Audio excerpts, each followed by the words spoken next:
What's up guys, welcome back to Austin Makes Stuff. This past week I posted a picture of this tomato trellis on my Facebook page and my Instagram page. You can follow me at both. And I had a pretty good response as far as wanting me to post the video of how I did it. Unfortunately I did this without making a video, but it's a very simple project and I didn't think it was necessarily worthy of a full build video, but I thought that I would show you the steps that I took to build this thing because it's so simple. It just takes a few pieces of wood, some string, and that's about it. So let me show you how I built this thing really quick. A couple of disclaimers. I am not a really great gardener. I'm actually dealing with some blossom end rot myself. I have seen some other videos of people trellising their tomatoes in a vertical fashion. This is similar to some of those, but this is, I think, a little bit more simple than some of the videos that I found. So basically you have two different types of tomatoes. You have a determinate tomato and an indeterminate.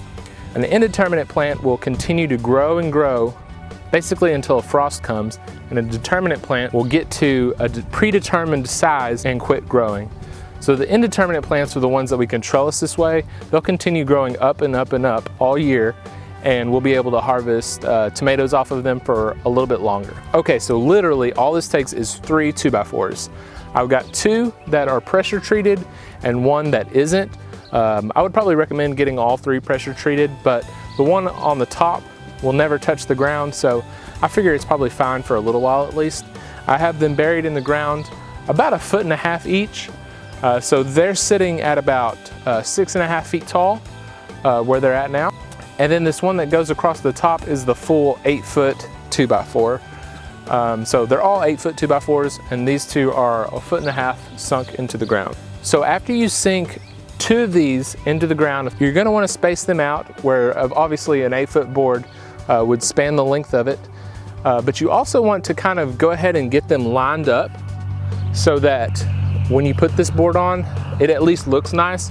So what you'll do is you'll make sure that it's level in both directions with a level, and then you'll also, when you screw in this top board, it might kind of be off a little bit, but all you'll have to do is go to the other side, down here, and pull it back to where it lines up with this one perfectly, and screw that in. So really, this is just held on by 2 screws on this side and 2 screws on this side. And let me show you what we did at the bottom to make sure that these strings stay nice and tight and close to the tomato plants. You're gonna wanna come and go to every tomato plant and place a stake in the ground.